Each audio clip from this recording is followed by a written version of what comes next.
तो दोस्तों सबसे पहले रिक्वेस्ट है, आप वीडियो को लाइक या डिसलाइक करके चैनल को सब्सक्राइब कर दें ताकि हमारा भी चैनल दूसरों की तरह ग्रो हो सके। तो दोस्तों आज मैं आपके लिए एक और टाइम ट्रेवल मूवी को एक्सप्लेन करने वाला हूं जिसमें लूप होल क्रिएट हो जाता है। इस वीडियो में आपको ट्विस्ट पर ट्विस्ट देखने के लिए मिलेंगे। मूवी की स्टार्टिंग में हमें एक आदमी और औरत को दिखाया जाता है। ये दोनों पति पत्नी होते हैं जिसमें आदमी का नाम हेक्टर और औरत का नाम क्लारा है। जहाँ पर ये दोनों अपने नए घर में शिफ्ट होते हैं तभी हेक्टर को एक फोन आता है जिस फोन में कोई नहीं बोलता। तभी ये दोनों अपने घर की साफ सफाई करने के बाद में घर के बाहर बैठ जाते हैं। तभी उसे सामने कुछ दूर पर एक लड़की दिखाई देती है जो कि अपने कपड़े उतार रही होती है। फिर हेक्टर उस लड़की को देखने के लिए जाता है, लेकिन जब तक उसके पास पहुंचता है तब तक उस लड़की को किसी ने बेहोश कर दिया होता है। उसे कुछ भी समझ नहीं आता। तभी वो लड़की के पास में जाकर उसे जगाने की कोशिश करता है, जिसके बाद अचानक से कोई हेक्टर पर हमला कर देता है। वो अपनी जान बचाकर अपने घर की ओर भागता है। जब ये पीछे मुड़कर देखता है तो इसे बैंडेड लगाया हुआ एक आदमी दिखाई देता है जो इसका पीछा कर रहा होता है। हेक्टर अपनी पूरी ताकत लगाकर भागता है और अपने घर पहुंच जाता है, जिसके बाद में हेक्टर को लगने लगता है किसी कारण के बिना बैंडेड वाले आदमी ने उस लड़की को मार दिया है और अब ये मुझे भी मार देगा। जिसके बाद में वो भागते भागते एक घर में पहुंच जाता है जहाँ पर बहुत सारी बड़ी बड़ी मशीनें होती हैं। ऐसा लगता है ये किसी साइंटिस्ट का घर है। हेक्टर तुरंत अपने घाव पर पट्टी बांधता है, जिसके बाद में उसे एक वॉकी टॉकी मिलता है जिस पर कोई आदमी बात कर रहा होता है। हेक्टर उस आदमी से मदद मांगता है, उसे बताता है कोई बैंडेड वाला आदमी है जो कि मुझे मारना चाहता है। वॉकी टॉकी पर जो आदमी बात कर रहा होता है वह किसी तरह से हेक्टर को अपने घर पर बुला लेता है।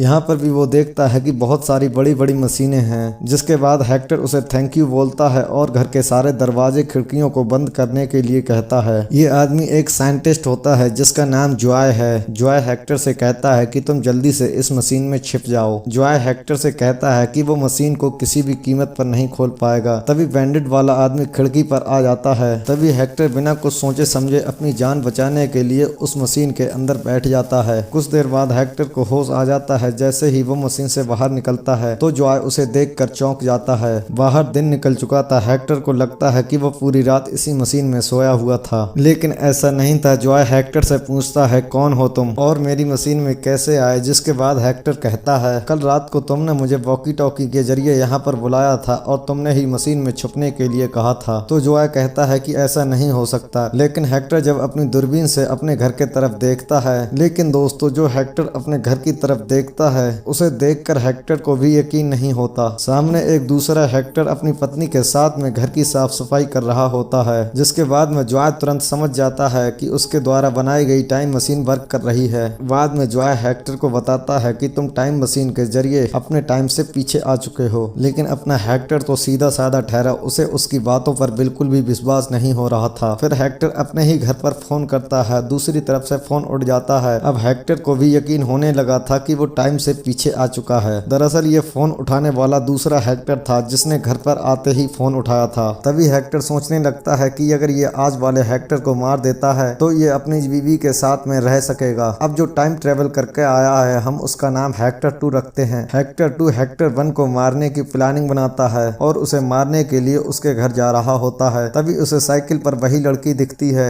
जिसे उसने दूरबीन में देखा था। तभी ये अपनी गाड़ी रोक कर कुछ सोचने लगता है। जिसके बाद में इसके पीछे से एक गाड़ी आ जाती है और इसे की गाड़ी को ठोक देती है, जिससे हेक्टर 2 के सिर में बहुत गहरी चोट आ जाती है। ये तुरंत अपने हाथ में बंधी पट्टी को खोलकर सिर में बांधने लगता है। पट्टी ब्लड के कारण रेड हो जाती है। तभी इसको एहसास होता है वो बैंडेड वाला आदमी और कोई नहीं बल्कि हेक्टर ही था। हेक्टर 2 भी उसी बैंडेड वाले आदमी की तरह दिखने लगा था। एक्सीडेंट की आवाज सुनकर साइकिल चला रही लड़की हेक्टर 2 के पास में आ जाती है। वो इसकी पट्टी को ठीक से बांधती है और बाद में उससे कहती है कि मैं एम्बुलेंस को फोन कर रही हूँ। लेकिन हेक्टर 2 एम्बुलेंस को फोन करने से मना कर देता है। लड़की इसकी बात नहीं मानती। जिसके बाद हेक्टर 2 इसी की कैंची लेकर इसे डराने लगता है और अपने साथ चलने के लिए कहता है। हेक्टर 2 को डर था अगर एम्बुलेंस आई तो उसके साथ पुलिस भी आएगी, जिससे उसके साथ इन्वेस्टिगेशन होगी और वो उसमें फंस सकता है। कुछ दूर जाने के बाद में मौका देखकर ये लड़की हेक्टर 2 के पास से भागने लगती है। जिसके बाद हेक्टर 2 भी इसके पीछे दौड़ने लगता है। कुछ दूर आगे जाकर ये लड़की किसी चीज से टकराकर बेहोश हो जाती है। तभी यहाँ पर हेक्टर 1 आता है और उसी तरह से सब कुछ होने लगता है। हेक्टर 1 उस बेहोश लड़की को जगाने की कोशिश करता है, जिसके बाद में हेक्टर 2 आकर उस पर हमला कर देता है। तभी हेक्टर 1 वहां से भाग जाता है। जिसके बाद हेक्टर 2 थक जाता है और वहीं पर बैठकर आराम करने लगता है, जिसके बाद वो लड़की बुरी तरह से चीखने लगती है। तो हेक्टर 2 भागकर उस लड़की के पास पहुंच जाता है। तभी वो देखता है कि वहां पर वो लड़की मौजूद नहीं होती। वो लड़की वहां से भाग जाती है, जिसके बाद में हेक्टर अपने घर पर आता है। हेक्टर को इस हालत में देखकर उसकी वाइफ भागने लगती है और छत से नीचे गिर जाती है। तभी उसकी डेथ हो जाती है। हेक्टर 2 ये देखकर बहुत दुखी होता है, क्योंकि ये सब होने के पीछे यही जिम्मेदार है। अब ये साइंटिस्ट के घर आता है, यहाँ पर भी वही चल रहा था। हेक्टर 1 हेक्टर 2 से बचने के लिए साइंटिस्ट की उसी मशीन में छिप जाता है, जिसके बाद में हेक्टर 2 जॉय से अपने टाइम में पीछे जाने के लिए बोलता है, क्योंकि इसकी बीवी इस टाइम में मर चुकी थी और वो पीछे जाकर अपनी बीवी को बचाना चाहता था। लेकिन जॉय ऐसा करने से मना कर देता है, जिसके बाद में हेक्टर 2 जॉय को मारने लगता है। तभी जॉय उसे बताता है कि ऐसा करने से तुमको कोई फायदा नहीं होगा। ये बात मुझे हेक्टर 3 ने बताई है। जिसके बाद में हमें पता चलता है यहाँ पर एक लूप होल क्रिएट हो चुका है और कहता है कि तुम ही हेक्टर 3 बन जाओगे। जिसके बाद में हेक्टर 2 कहता है, मुझे कुछ नहीं पता, मैं सिर्फ अपनी बीवी को बचाना चाहता हूँ। मुझे जल्दी से टाइम में पीछे भेज दे, नहीं तो मैं तुझे ऊपर भेज दूंगा। अब जो हेक्टर 2 के डराने की वजह से उसे टाइम में और पीछे भेज देता है। अब दोस्तों इस जगह पर आज के दिन 3 हेक्टर हो चुके हैं। एक हेक्टर जिसने फोन उठाया था, दूसरा हेक्टर जो कि बैंडिट वाला था, तीसरा हेक्टर ये था। अब हेक्टर 3 फैसला करता है कि वह हेक्टर 1 और हेक्टर 2 को मार देगा, जिससे ये आराम से अपनी बीवी के साथ यहाँ पर रह सकता है। ये तुरंत दूसरी गाड़ी लेकर हेक्टर 2 को मारने के लिए जाता है। रास्ते में हेक्टर 3 जानबूझकर हेक्टर 2 की गाड़ी को ठोक देता है। ये वही सीन है जहाँ पर हेक्टर का एक्सीडेंट हुआ था। जिसके बाद में हेक्टर 3 और हेक्टर 2 घायल हो जाते हैं। तभी हेक्टर 3 को एहसास होता है कि यही सब कुछ कर रहा है, अगर ये टाइम में पीछे ना आया होता तो ऐसा कुछ नहीं होता। ये तुरंत जॉय को फोन लगाता है और उसे हेक्टर 2 को समय में पीछे आने के लिए मना कर देता है। तभी यहाँ पर वही लड़की भागकर आती है और ये हेक्टर 3 को देखकर चौंक जाती है और जोर से चिल्लाती है। उधर हेक्टर 2 को जो लड़की की चीख सुनाई दी थी वो यही थी। हेक्टर 3 इस लड़की को समझाता है और अपने घर आने के लिए मदद मांगता है। ये लड़की हेक्टर 3 की मदद करती है और उसे उसके घर पहुंचा देती है। जब हेक्टर 3 घर पहुंचता है तो उसकी बीवी बहुत डरी हुई होती है और उसे बताती है कि अभी अभी उसने एक बैंडिट वाले आदमी को देखा है। हेक्टर 3 इसे बहुत प्यार से समझाता है और इसे एक रूम में रहने के लिए कहता है। फिर हेक्टर 3 उस लड़की से कहता है, ये बैंडिट वाला आदमी तुम्हारे पीछे पड़ा है, अगर तुम्हें बचना है तो अपना गेटअप चेंज करना होगा। जिसके बाद वो लड़की तैयार हो जाती है। फिर हेक्टर 3 इसे अपनी बीवी की तरह तैयार करता है और यहाँ से भागने को कहता है। ये लड़की भागने लगती है, तभी वो अचानक फिसल कर जमीन पर गिर जाती है और मारी जाती है। जब हेक्टर 2 इसे देखता है तो उसे लगता है ये उसकी बीवी है, लेकिन ऐसा नहीं था। अब हेक्टर 2 वहाँ से भाग जाता है। जिसके बाद हमें मूवी का लास्ट सीन दिखाया जाता है। हेक्टर 3 अपनी बीवी को रूम से बाहर निकालता है और ये दोनों गार्डन में बैठकर बातें करने लगते हैं। यहाँ पर हेक्टर को एहसास हो जाता है अगर उसे सब कुछ ठीक करना है तो उसे टाइम में पीछे जाना बंद करना होगा। इस मूवी में हमें ये नहीं दिखाया जाता इस सब की शुरुआत कहाँ से हुई थी और इसी हैप्पी एंडिंग के साथ में ये मूवी एंड हो जाती है। हमारे चैनल पर और भी बहुत सारी टाइम ट्रेवल की वीडियो अपलोडेड है, उन्हें भी विजिट कीजिए।